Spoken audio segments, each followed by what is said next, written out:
On y arrive, il est 19h30. Alors, si vous vouliez bien, professeur, on va commencer ce nouveau webinaire de LS Journal Stomato-Implanto.com. Et c'est vraiment un plaisir de vous accueillir, professeur. C'est vraiment un grand honneur pour nous parce que je savais que vous étiez une pointure dans le monde dentaire et dans l'implantologie, que ce soit en France et à l'étranger. En tous les cas, on a pu nous observer aussi sur Facebook l'engouement que vous avez pu susciter. Voilà, franchement, les gens, ils se sont tous venus sur Facebook. On a plus de 850 inscrits donc, dans ce webinaire. Donc, merci d'avoir accepté cette invitation, professeur. Et c'est vrai que d'un autre côté, quand j'ai commencé à regarder un petit peu votre CV, je me suis dit qu'après tout, ça se comprenait l'engouement justement des dentistes pour vous, parce que d'abord, vous êtes professeur en médecine dentaire diplômé donc au Maroc, et que vous avez également le titre de professeur honorifique à la London Oxford Academy, ce qui est quand même voilà, aussi une référence. Et puis voilà. Et puis c'est vrai que quand on a regardé un petit peu vos CV, je dirais que vous avez de multiples DU, qu'en même temps vous êtes intervenant universitaire, que vous êtes co-directeur des enseignements universitaires d'implantologie avancée à Paris, Évry, Val d'Essonne. Et vous avez vraiment cette envie de partager, je crois, votre savoir que vous exercez également dans votre clinique, qui s'appelle la clinique dentaire de Casablanca, donc à Casablanca, au Maroc. Voilà. Alors, je vais vous laisser. Ah oui, j'ai oublié de parler de votre livre également, puisque vous êtes un auteur d'un livre, par exemple, qui s'appelle votre livre, c'est l'élévation du plancher sinusien en implantologie orale. Et c'est vrai que vous êtes aussi l'auteur de multiples articles dans la presse dentaire. Alors, on vous laisse aujourd'hui la parole autour de notre sujet, comment augmenter le volume cellulaire périimplantaire sans greffe. Voilà, tout un sujet, tout un programme. Et surtout, on vous laisse la parole à vous, professeur. Dites-moi, Sophie, comment je vais pouvoir parler alors que j'ai en face un grand ami, Bernard Lazaro, qui me regarde? Voilà, il vous fait coucou. Voilà, d'ailleurs, je demanderai à chacun, avant de couper mon micro et ma caméra moi-même, je demanderai à chacun de surveiller, de faire attention, de bien couper les micros et les caméras pour qu'on puisse bien suivre le professeur Ali El Hamid sans interférence et sans petit voilà, souci de conférence qu'on puisse l'entendre de mieux. À vous, professeur.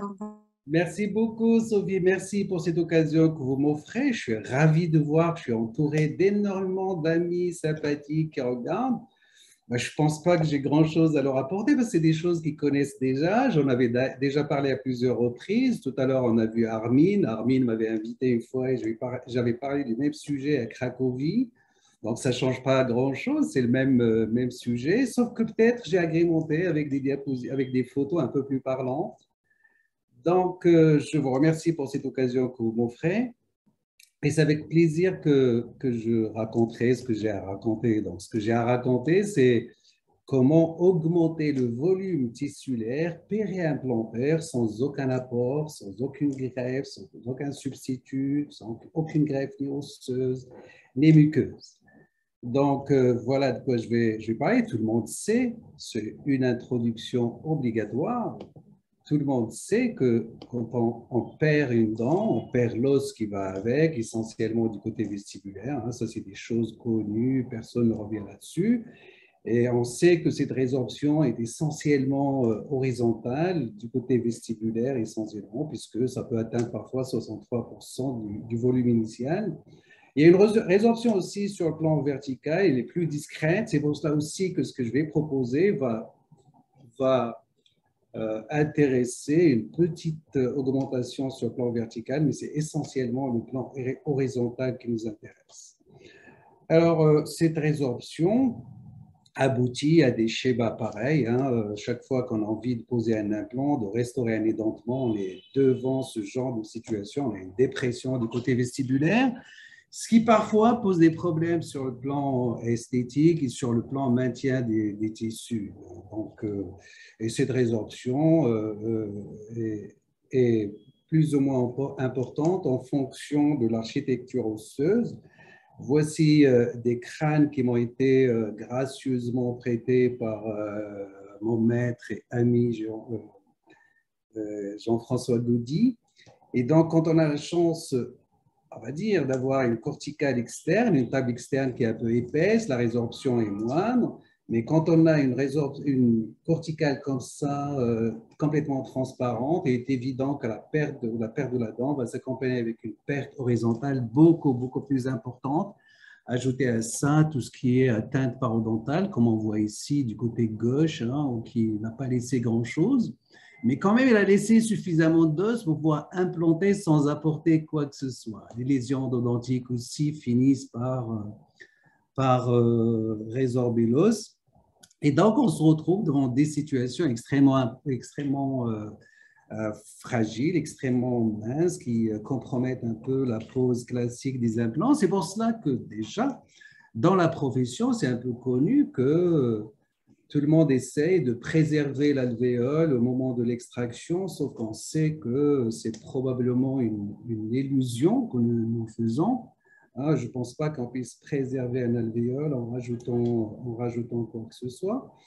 Et puis, à côté de ça, on fait, avant la pose d'implant, beaucoup de chirurgie de greffe, beaucoup d'apports qui, ma foi, présentent un certain nombre quand même de complications dans l'incidence est très élevée. Hein. Quand on voit ce qui se passe dans la profession médicale, c'est quand même des incidences assez élevées. Hein. Si je voyais un peu ce que rapportent ces auteurs comme incidence, hein, on est autour de 20% souvent, que ce soit en matière d'exposition des membranes qu'on met, que ce soit en matière de déhiscence, d'exposition de la greffe, et parfois même on va jusqu'à la nécrose des tissus qui ont été apportés. Vous voyez, donc il y a un fort pourcentage de complications qui sont source d'anxiété, d'angoisse, et donc je vois qu'on peut faire différemment. Déjà, Armin on fait différemment, sauf que là, on va voir un peu en plus ce qu'on fait, et puis de manière isolée, hein, donc de manière plutôt unitaire, juste on regarde l'implant qu'on va faire. Donc, de quoi je vais parler? Je vais parler de l'augmentation tissulaire sans apport sur le plan osseux, sur le plan des tissus mous. Alors, il est évident, quand on pose un implant, on commence bien entendu par augmenter au niveau osseux et puis on abordera par la suite au second temps le tissu mou. Déjà, je pourrais annoncer que la pose d'implant, en ce qui me concerne, est assez standard, assez classique. Le premier temps est d'un temps osseux, le deuxième temps est d'un temps muqueux, et à chaque temps, on va bénéficier de ce que la biologie va nous offrir. Donc, de manière classique, on commence par... Pour des raisons de présentation aujourd'hui, je vais commencer par les tissus mous. Alors, les tissus mous, on en fait tout le temps. Ce que je vais raconter, c'est quasi systématique au niveau des tissus mous. Par contre, au niveau osseux, cela dépend de ce qui reste comme os. Est-ce qu'il nous permet la pose d'un implant ou pas? Donc, je vais d'abord parler de ce qu'on peut faire au niveau des tissus mous. Alors, voici tout simplement ce que je conseille. Devant une dépression pareille, l'implant est posé déjà, puisque le volume le permettait. C'est de faire 3 incisions, une incision mésiale, une incision distale, à côté de la papille, sans la toucher réellement. Cette incision va démarrer exactement là où démarre la dépression, là où démarre la perte, et puis une incision horizontale, linguale ou palatine, hein, le même procédé s'appliquerait aussi au niveau de la mandibule. Décalé du côté palatin, bien entendu, incision d'épaisseur partielle, c'est extrêmement important. Et puis les tissus, tout simplement, vont être soulevés prudemment, doucement, poussés du côté vestibulaire. On peut pousser autant qu'on veut. Et puis, une fois que c'est poussé, on stabilise l'ensemble, vous allez le voir. Voici un genre d'instrument qui permet de faire ce genre de poussée, on va dire. C'est un instrument qui a un côté un peu aigu, à l'autre côté concave. Voilà le côté aigu. Ce côté aigu permet de continuer l'incision pour éviter d'avoir une incision épaisseur totale. Le côté qui permet de pousser sans inciser, il est lui convexe, un peu mou.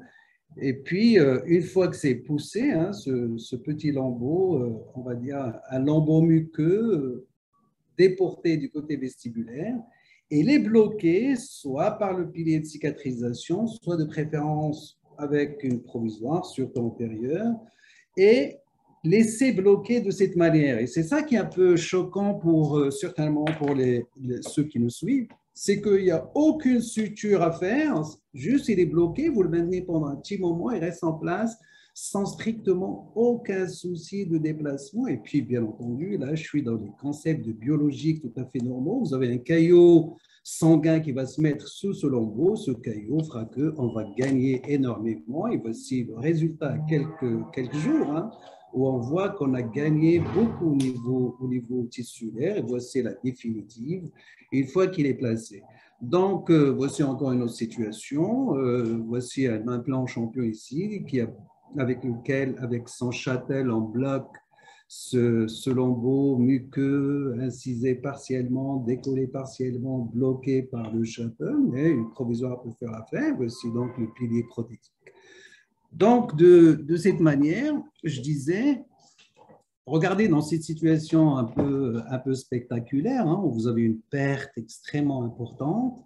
Donc, pareil, il se trouve qu'ici, le patient avait posé son implant ailleurs et est venu se plaindre avec cette dépression extrêmement importante qui constitue une source d'inconfort.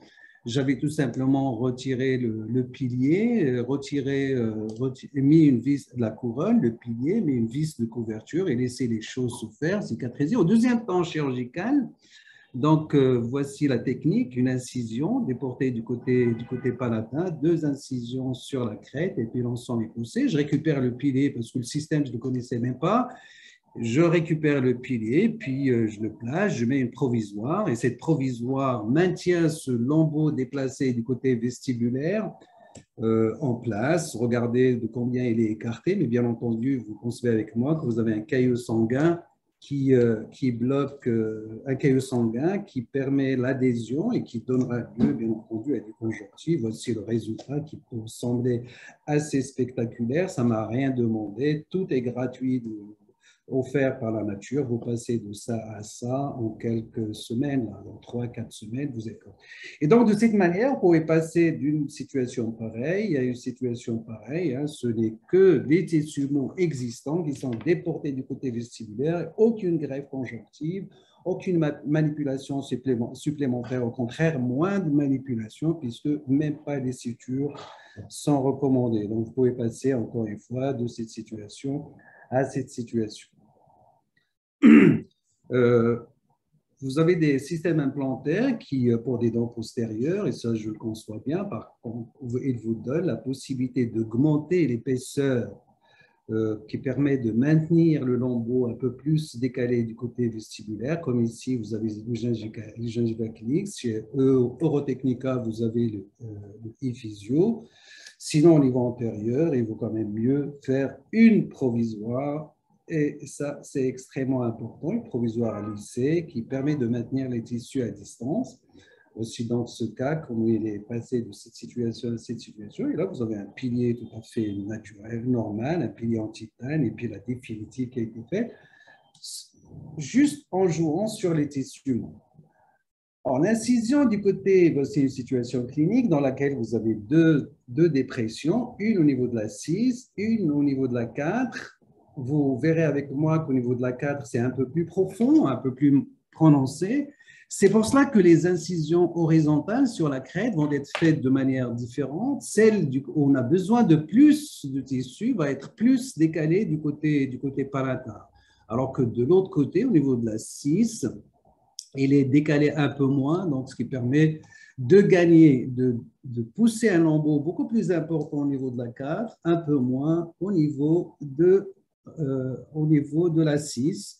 Voici donc le premier jour, comment ça se présente, juste des piliers de cicatrisation qui ont permis de stabiliser les deux tissus poussés, les deux lambeaux poussés du côté vestibulaire. Hein. Vous voyez de combien c'est écarté ici. Alors encore une fois, je répète et que ça choque personne, pas de suture, surtout pas de suture. Vous imaginez très bien, si vous faites des sutures, vous allez rapprocher les tissus et vous perdez en gain, alors qu'on cherche à gagner. Voici donc le résultat après quelques jours. Hein. Vous voyez le gain qui est quand même non négligeable. Alors, bien entendu, on peut se servir d'une sonde parodontale pour mesurer de combien le déficit par rapport à une ligne virtuelle qui ferait le tour de la continuité de la courbe de la convexité à partir de la canine, et puis déporter cette mesure vers le côté palatin. Ça nous donne une idée de là où l'incision sur la crête du côté lingual ou palatin devrait être positionnée. Regardez, là, il y a deux implants. Et vous avez ce lambeau poussé du côté vestibulaire, stabilisé par les piliers de cicatrisation. C'est tout ce qu'il y a à faire, il n'y a rien de sorcier. Vous obtenez ce genre de résultat dans lequel vous avez cette continuité et cette dépression qui a complètement disparu. Alors, ce qu'il faudrait aussi que je dise, c'est que ce genre de résultat est vraiment stable dans le temps. Il n'y a pas de risque de nécrose, puisque en aucun moment il y avait une coupure et des solutions de continuité. Vous avez le tissu déporté qui est resté vascularisé.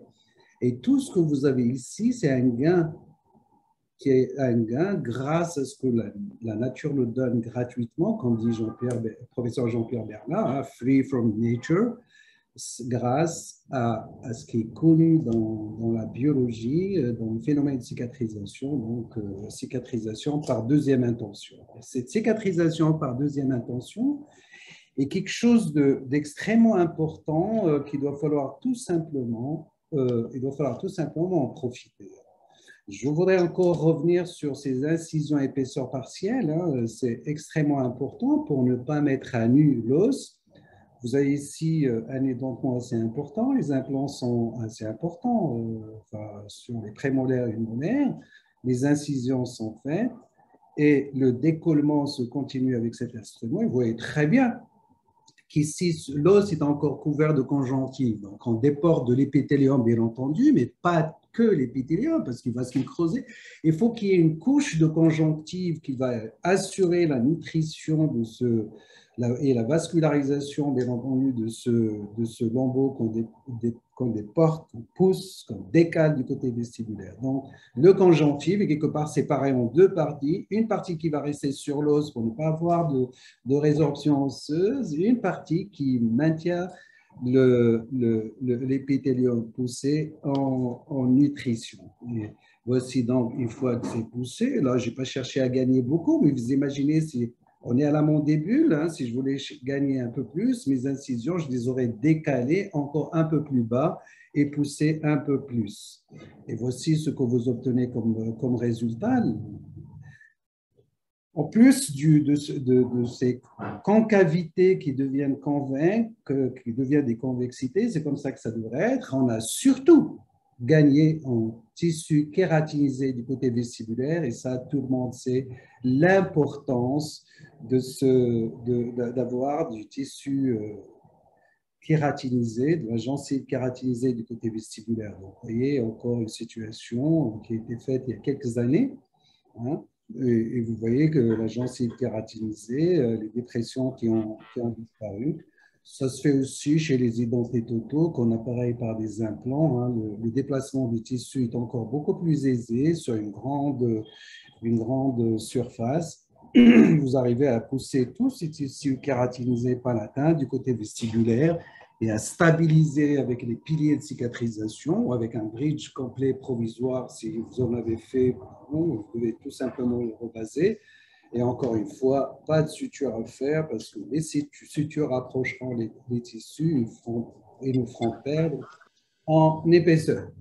Et vous voyez, là, on voit encore des traces. La maturation n'est pas encore complètement faite, mais on voit que tout ça, c'est vraiment le fruit d'une cicatrisation par deuxième intention. Et on a beaucoup gagné du côté vestibulaire et on peut encore gagner plus si on veut en décalant un peu plus du côté palatin. Je crois que ce message maintenant est passé et ça ne pose strictement aucun souci. Voilà donc ce que j'avais à dire par rapport au tissu mou. Donc, c'est une histoire qui va se répéter. Le gain par rapport au tissu mou est quasi systématique. Par contre, au niveau osseux, comme je l'ai dit tout au départ, tout dépend de ce que nous avons comme os résiduel. Alors, on va voir quel cas de figure et voir deux techniques qui permettent d'augmenter encore une fois le volume sur le plan osseux. Donc, je dois dire déjà que sur le plan osseux, on peut gagner jusqu'à 2-3 mm. Sur le plan muqueux, on va dire, on peut gagner du 4, du 5, du 6 mm sans strictement aucun souci une fois que on a fait des incisions épaisseur partielle. Alors, sur le plan osseux, la biologie nous apprend, et ça la pratique quotidienne de tout un chacun lui apprend que quand on enlève, on fait une extraction dentaire et qu'on se pose la question, doit-on poser un implant de manière immédiate ou pas? Eh ben, tout le monde dira que ça dépend par exemple, dans cette situation, ça va dépendre du septum résiduel. Est-ce que le septum me permet de stabiliser un implant, d'avoir une stabilité primaire? Ben, c'était le cas dans cette situation. Pour les unitaires, le problème est posé autrement.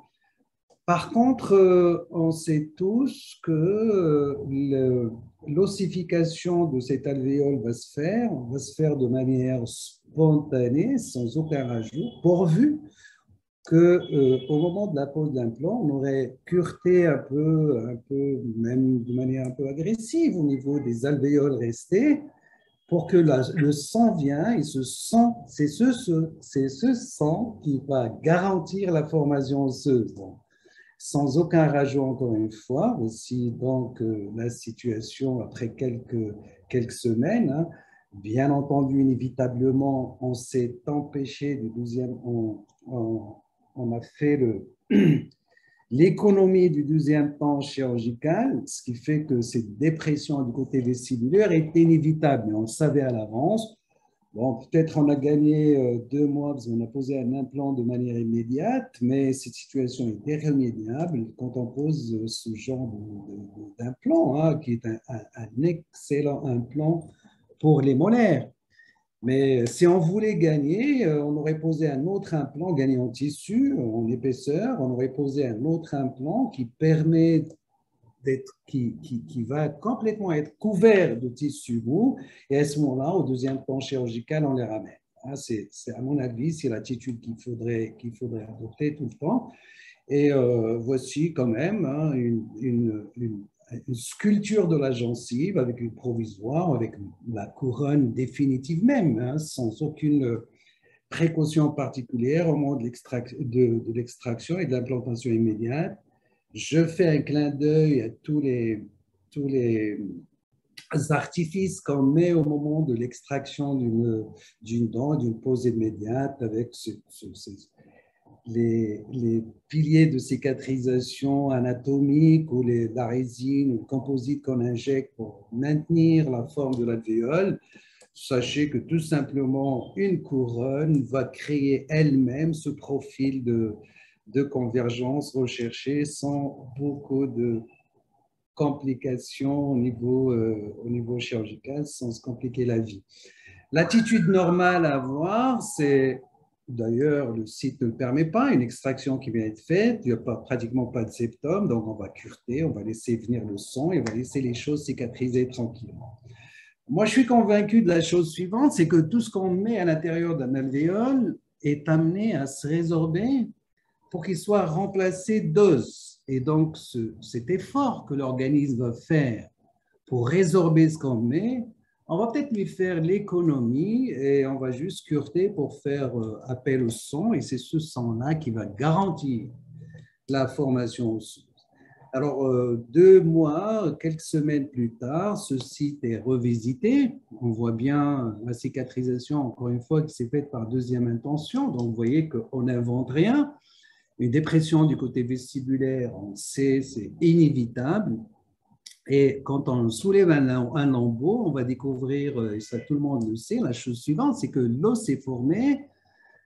Les deux alvéoles des deux racines mésiales et distales, les deux logements, les deux alvéoles se sont rétrécis parce qu'il y a de la formation osseuse à partir des parois osseuses et l'os ne se forme qu'une fois qu'il y a des parois osseuses autour. Donc, c'est l'os qui donne de l'os Et je pense que c'est une notion extrêmement importante à savoir. Donc, plutôt que de faire des acrobaties au premier temps, quand on avait extrait la dent, vous voyez que le septum s'est largement élargi. Et donc là, un implant peut être posé strictement sans aucun souci dans ce septum, sans chercher ni à forcer un axe, ni à corriger quoi que ce soit, ni à rattraper avec beaucoup de facilité, bien entendu. Alors, je suis en train de parler de cas défavorables à la pose d'implant au moment de l'extraction. J'oserais pas dire qu'il ne faut pas faire d'implant immédiat, en sachant qu'Armin est en train de nous écouter, parce que lui est un fervent poseur d'implants de manière immédiate à l'extraction dentaire. Et vous voyez, après 2 mois, vous avez de l'os qui, juste au moment où l'implant a été posé, l'os est en train de se former. Et au bout de 6 à 7 mois, vous avez les alvéoles qui sont encore un peu claires. Il y a de la formation ostéoïde, mais c'est pratiquement ossifié sans que ça soit aussi mature. Il y a encore quelques mois, vous voyez, tout c'est fermé. Hein. Ça se fait donc de cette manière centripète par rapport à l'alvéole. Donc, l'os résiduel sert de dépôt, de tuteur, de producteur d'os, et puis ça va se faire comme ça, de manière centripète. Et ça, c'est quelque chose d'extrêmement important. Et partant de cette notion, je vais vous montrer cette manière que j'ai envie de vous partager avec vous, qui permet de gagner en matière osseuse, encore une fois, sans aucun apport. C'est ce qui s'est fait dans ces alvéoles. Il n'y a eu aucun apport et pourtant, il y a eu de la formation osseuse. Donc, on va se servir de cette notion, de ces données biologiques gratuites pour pouvoir gagner en volume osseux. D'ailleurs, c'est quelque chose que je pratique très longtemps. Voici une racine, la racine de la 15 devrait être enlevée. Un implant va être posé, mais c'est un implant qui va être posé, on va dire, vraiment pas de manière immédiate, parce que cette racine est inclinée du côté distal, alors que mon implant va peut-être partager l'émergence avec la racine existante, mais sur toute la longueur, il va être dans un autre tissu. Il ne va pas être dans l'alvéole de cette racine, il va être dans une trajectoire qui est complètement différente. Alors, voilà, donc l'implant est posé. Ce que je viens de vous dire se vérifie. Hein, je suis dans un axe qui n'a rien à voir avec la racine qui vient d'être extraite. Par contre, ce que je voudrais dire, c'est qu'à partir du moment où l'implant a été posé un peu palatin par rapport au rebord, un peu lingual par rapport au rebord osseux, avec le périos qui va venir par-dessus, ben on a isolé un volume entre les parois osseuses et entre le périos, qui est une structure limitante. Et donc, ce volume ne peut que se combler d'os. Il n'y aura rien d'autre qui va se faire, rien d'autre qui va évoluer dans j'allais dire vide. Ben, ça ne sera pas un vide, puisque le sang va rapidement venir remplir cet espace, et donc l'os va se faire. Je n'ai pas besoin de rajouter quoi que ce soit. Et je pense même que rajouter quoi que ce soit, bien entendu, je parle des produits de comblement, etc., membrane, ne fera que donner un effort supplémentaire et à mon goût inutile, et même un peu je cherche mes mots pour ne pas trop choquer, un peu, c'est un effort supplémentaire pour l'organisme qu'on peut éviter. Et voici donc, ça c'est un cas que j'ai fait il y a peut-être un peu plus que 15 ans. Vous voyez donc, on a eu une déperdition du côté vestibulaire, c'est tout à fait normal, puisqu'on a anticipé, on a cherché à gagner du temps, et voilà ce que ça nous donne. Mais bon, on a du tissu kératinisé, on a un implant osséo intégré, on a une couronne qui passe sans strictement aucun souci. Mais si on avait fait le temps par temps, comme je suis en train de le décrire, la situation sera complètement différente et on va plutôt vers la perfection et non pas vers ces solutions de compromis. En tout cas, voici une radio quelques mois après qui montre une formation osseuse complète. J'ai oublié ce que je voulais dire. Hein. Donc, c'est quand je suis en train, ça m'a servi de leçon justement pour revenir à manière classique, hein, de poser les implants, de dissocier entre le temps osseux, le temps muqueux. Et pour moi, c'est extrêmement important si on veut vraiment être, être, avoir des résultats satisfaisants pour tout le monde. Tout le monde sait que l'os, pour qu'il soit stable dans le temps, doit présenter une épaisseur de 1,5-2 mm du côté vestibulaire. Et donc, ça, c'est quelque chose de très difficile à avoir sur des crêtes, je suis en train de chercher ma flèche, sur des crêtes édentées. Par contre, si on suit un peu ce que je vais raconter, vous allez voir qu'il sera toujours possible d'avoir cette épaisseur. Alors, ce problème se pose essentiellement au niveau des dents antérieures. Voici une coupe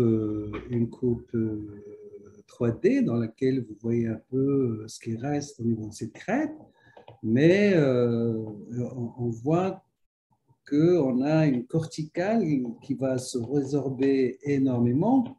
Mais par contre, la chose qui va nous sauver, qui va être à la base de ce que je vais raconter, c'est que quel que soit le degré de résorption, je ne parle pas des résorptions accidentelles, c'est-à-dire des extractions un peu qui ont détruit tout l'alvéole ou des accidents qui ont fait éclater tout un os, mais on se retrouve toujours avec cette forme triangulaire, hein, puisque la base, l'os basal, est beaucoup plus haut que les apex radiculaires.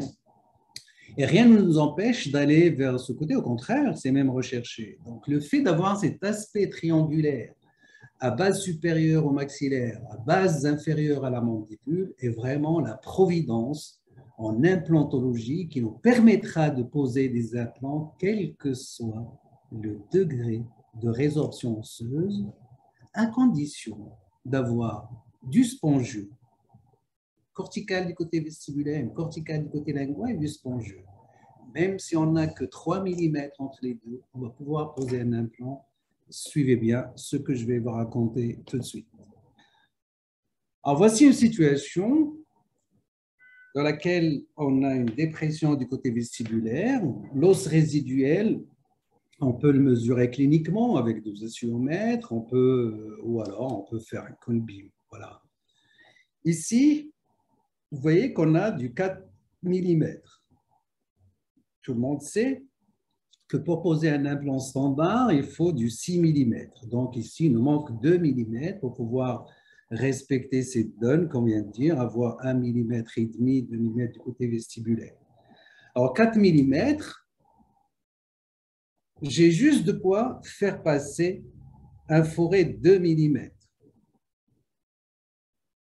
Et la table vestibulaire va être poussée sur les 6 premiers millimètres du côté vestibulaire.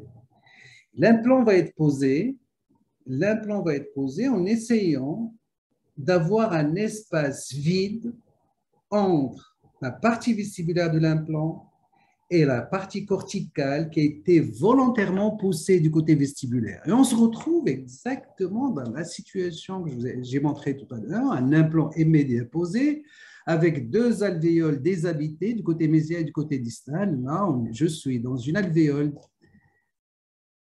déshabitée du côté vestibulaire. Par contre, au niveau apical, l'implant est bien stable sur 4 ou 5 mm.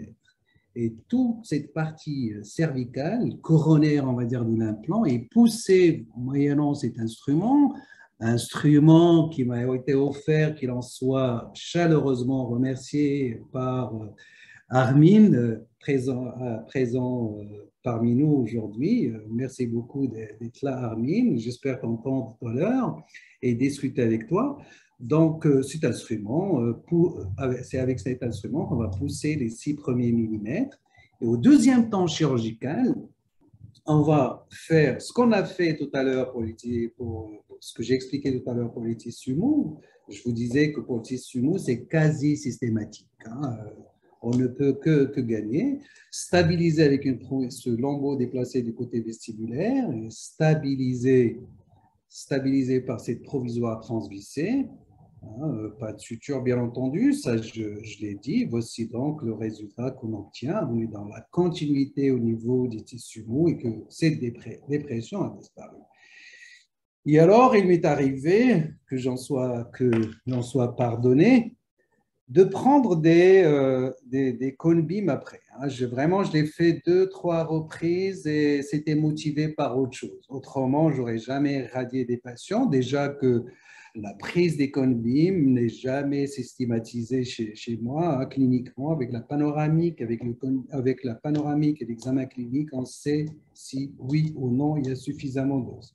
Donc, c'était pour une autre raison que j'ai pris ce cone beam et on voit bien que il y a de l'os du côté vestibulaire, juste là où on avait poussé, on le voit très bien ici, et que donc on n'a fait que gagner parce qu'on a créé un espace entre l'os poussé du côté vestibulaire et la paroi implantaire. Et donc le sang qui va venir ici va préserver le peu d'os qu'on a poussé du côté vestibulaire et va fabriquer l'os nécessaire. Par contre, si vous poussez avec l'implant lui-même, et que la corticale du côté vestibulaire est fine et vous l'avez poussée, j'ai peur que ça s'effondre, que ça se résorbe et au deuxième temps chirurgical, vous allez vous retrouver avec des spires complètement amis. Cet espace est primordial à moi. Voici donc l'état initial et voici comment cette situation a été finie. Le fait de pousser l'os du côté vestibulaire à la corticale, une fois que le forêt 2 mm est passé, pousser ne pose strictement aucun souci. Je vous disais qu'on pouvait pousser même de 3 mm, même plus. Ça dépend, un peu moins au niveau de la mandibule, mais au niveau du maxillaire, alors, c'est comme si vous avez affaire à un tissu un peu entre le mou, entre l'ossifié. Ça se déplace vraiment très facilement. Alors, voici une situation avec laquelle on va voir une autre manière de faire, qui montre une dépression extrêmement importante, qui prédit qu'il n'y a pas suffisamment d'os pour poser un implant de manière classique. Et alors donc, cette situation, comment on va l'aborder? Il a bénéficié d'un bridge collé depuis très longtemps sous d'autres cieux. Et puis, voilà, une fois que je lui ai proposé comment faire, parce que le bridge collé se décollait souvent. Donc, je vous disais qu'on a toujours une base triangulaire assez large et on n'a pas beaucoup d'os du côté cervical. Et donc, voici comment aborder ce genre de situation. Le forage se fait avec ce fourré pointeur de chez Champion. Il est magnifique, gradué toutes les 2 mm, pointeur. Et le forage va être entamé dans un axe qui n'est pas du tout un axe prothétique. Et puis va être élargi avec un forêt de 2 mm qui vous montre très bien cet axe qui n'est pas du tout prothétique. En fait, cliniquement, tout se passe comme si vous visez l'apex de l'implant qui n'a pas encore été posé. Et ça rentre juste de 6 mm. En fait, parce que le déficit le plus important, on l'a sur les 6-7 premiers millimètres, sur entre 4, je ne sais pas, on n'a jamais fait d'études là-dedans, entre 3 et 6 mm, pas plus. Après, on a l'os basal. Donc, on rentre de 6 mm et puis avec le même instrument, on va pousser ces 6 mm du côté vestibulaire. Voilà, regardez l'axe de l'instrument avant de pousser. Et puis, non, déjà ici, on a poussé un peu du côté vestibulaire et là, on a poussé encore plus. On va créer des fissures osseuses du côté vestibulaire, certes, mais en aucun moment ça nous détache, ça nous décolle quand on fait les choses prudemment, doucement et avec doigté. Une fois que c'est poussé, ça devient une zone sacrée. Donc, on ne touchera plus. Et à ce moment-là, on reprend le forage avec le forêt pointeur, cette fois-ci dans l'axe de l'implant. C'est pour cela que pendant un moment, je voulais appeler cette technique la technique de changement d'axe. Et donc, on reprend le forage dans l'axe qui nous semble être le bon au niveau implantaire. Et on continue jusqu'au 10, 12, 11,5, 14 mm qu'on a décidé de. Alors là, vous avez une illustration suffisante de ce que je suis en train de raconter. Donc, l'axe de forage a été changé. Ici, vous avez le forage qui a été fini, mais cette partie poussée du côté vestibulaire, il n'a en aucun moment été touché. Si vous avez des petits débris ou ceux-ci, c'est juste des débris de forage, vous avez compris, qui viennent dans le site, qu'on peut récupérer ou pas. Mais l'essentiel, c'est d'avoir poussé l'os du côté vestibulaire sur les 6 premiers millimètres. Voilà. Et donc, la pose de l'implant continue. Voilà, donc l'implant est posé. Regardez la corticale vestibulaire hein, qui est poussée du côté vestibulaire. Et vous avez tout cet espace qui va, lui, rester vide.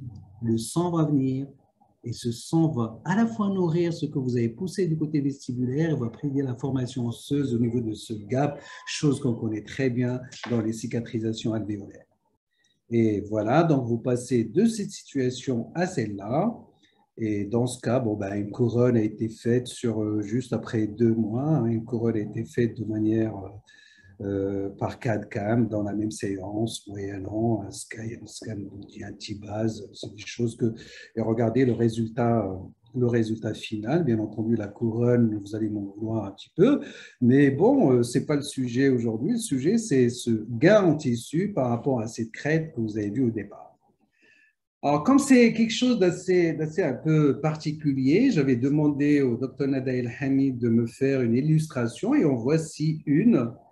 Hein, donc, une crête, il va se résorber, toute la partie vestibulaire va disparaître. Voilà ce qui va nous rester. Vous imaginez un cortical, une corticale vestibulaire, une corticale linguale et du spongieux. Donc, le premier forage a démarré du palatin vers le côté vestibulaire, incliné vers l'apex de la dent. Et puis maintenant, on va pousser cette partie vestibulaire vers le vestibule. Voilà, on va la pousser. C'est vraiment très schématisé, mais c'est pratiquement comme ça que ça se passe en bouche. Et puis là, on va commencer le forage autrement, sans réellement toucher la partie vestibulaire. On va aller dans l'axe de l'implant, beaucoup plus loin que ça, de manière, c'est comme quand on pose un implant immédiat, on va chercher la stabilité de l'implant au-delà de l'alvéole. C'est pratiquement la même chose. On y revient, sauf que c'est une extraction que nous avons créée.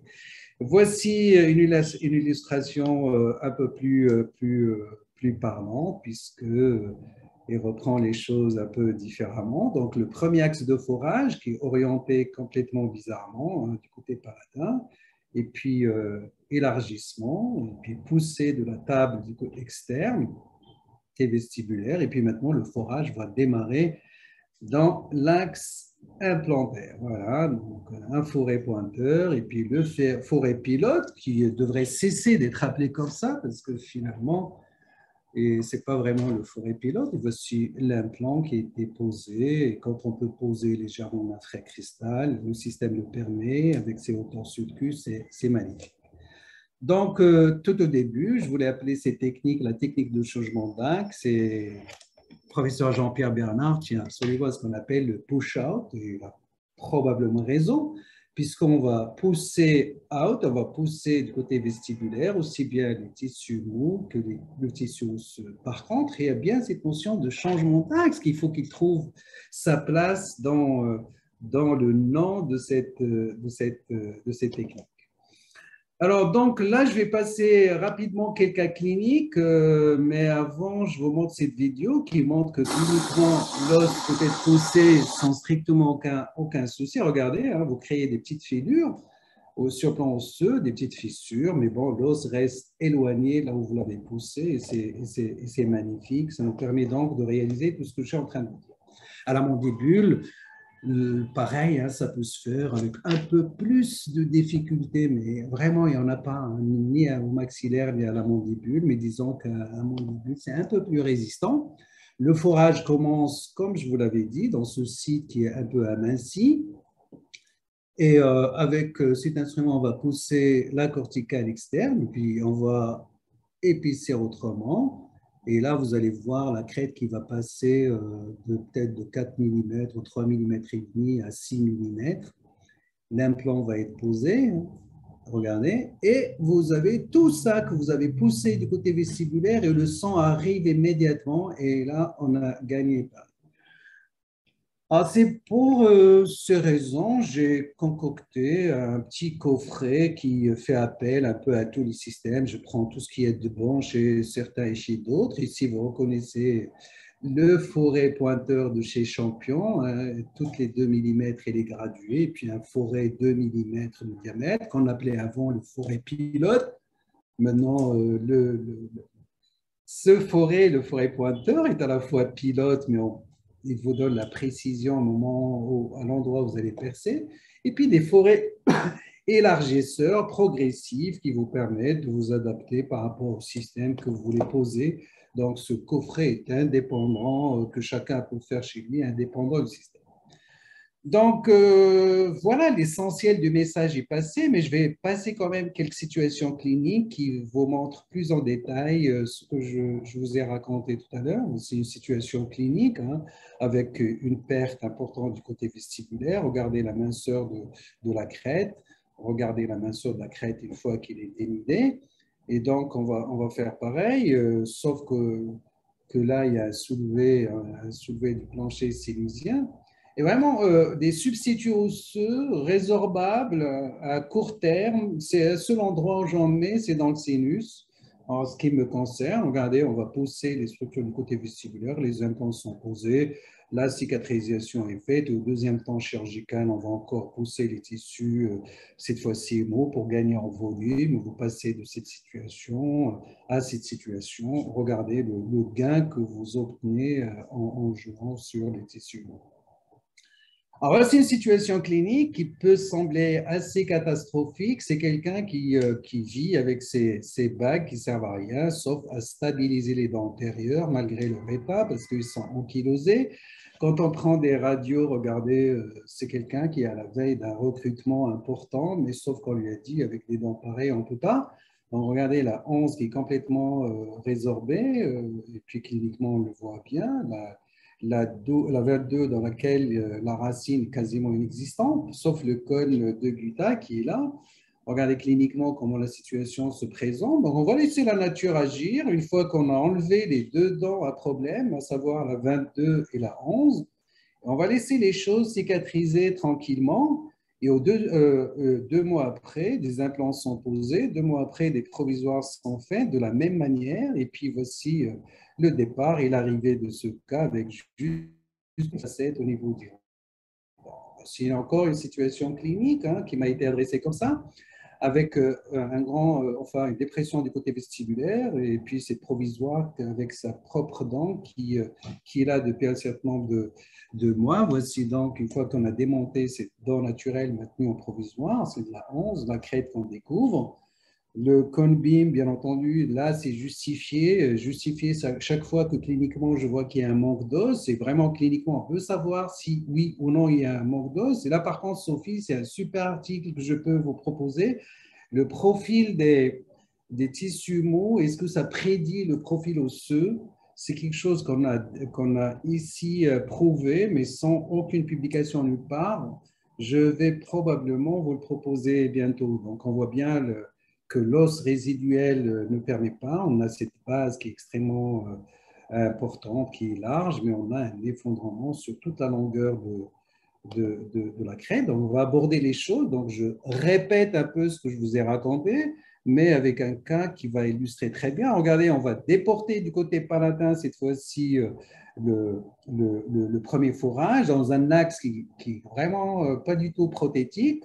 Le fait de le déporter du côté palatin et de le déporter en hauteur aussi, parce qu'il va être plus bas, va permettre de faire pivoter un lambeau osseux, et ce pivotage va faire gagner légèrement en hauteur.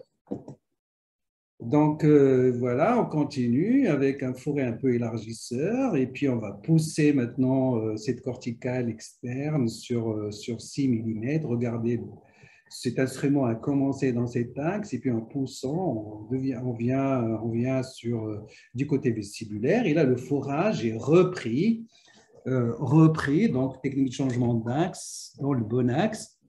Et là, vous voyez un peu le résultat de cette manœuvre, hein. Vous avez poussé un lambeau osseux du côté vestibulaire. Et puis voilà, la suite du discours que je vous disais tout à l'heure. Déjà, au premier temps chirurgical, à la pose d'implant, on voit bien qu'il y a un gain au niveau tissulaire, c'est tout à fait normal. Et puis, au deuxième temps chirurgical, on va encore gagner au niveau des tissus mous un lambeau qu'on va pousser du côté vestibulaire. On peut le pousser comme on veut, une provisoire qui le stabilise et les choses sont laissées comme ça. Il n'y a pas de suture, il n'y a pas la cicatrisation va se faire tranquillement.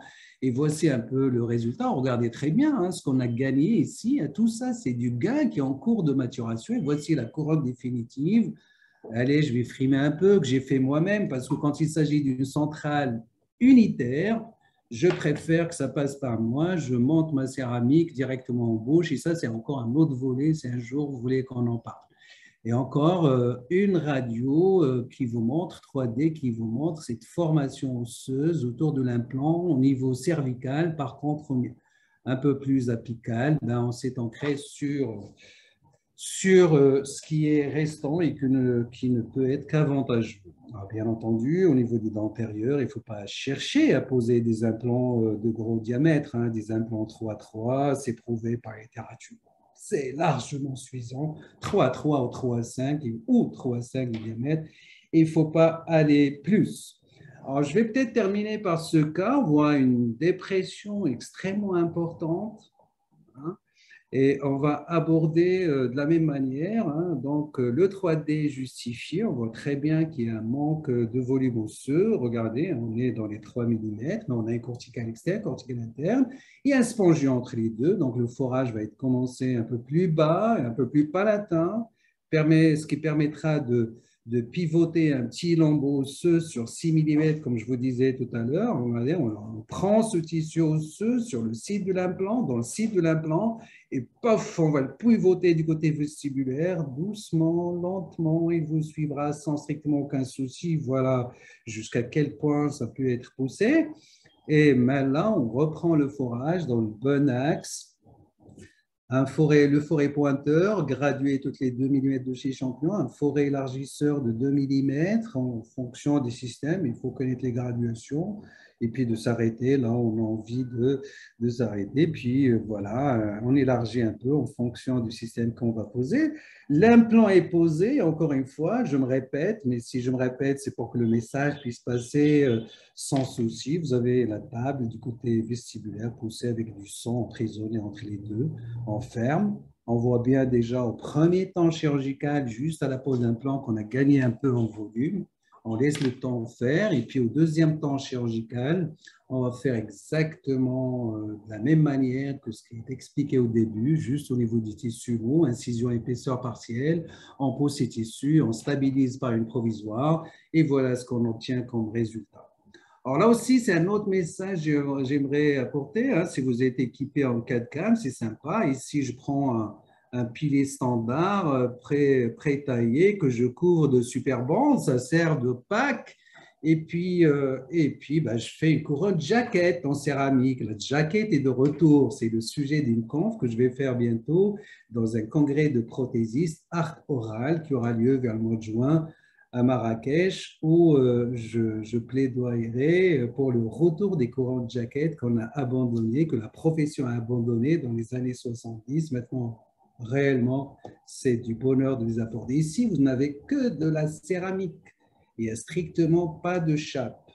Le pilier, couvert de super bond, ben c'est une colle et en même temps, ça a la couleur d'un opaque et en même temps, ça permet le collage de la couronne jaquette. Regardez, complètement montée, hein, avec de la céramique montée directement en bouche sur une coquille fraisée. C'est un bonheur. En 2-3 heures, vous avez une super couronne qui s'intègre très bien. Vous avez les détails du cas, le détail avant, le détail de la restauration, la technique, on l'a vu et revue. Et puis, le résultat final que vous avez ici, ça a pris quelque chose comme 2-3 mois. Et je vous remercie. Voilà, j'ai fait, il reste 6 minutes. Sophie, je suis à vous. Voilà, bah écoutez, moi je propose s'il y a des Elle est questions partie où, peut-être. Sophie?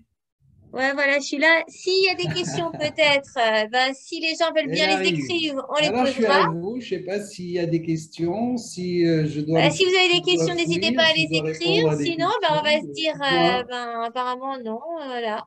Sinon, vous pouvez toujours nous écrire sur le site ou sur mon mail, sur Coucou. le mail du docteur. Voilà, n'hésitez pas.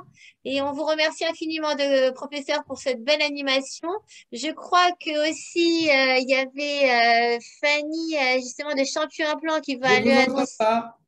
Ah, vous m'entendez là? Vous m'entendez, professeur? Je ne vous entends Ah, pas. moi, je vous entends très bien. Alors, si vous m'entendez, est-ce que vous m'entendez, tout le monde? Vous m'entendez?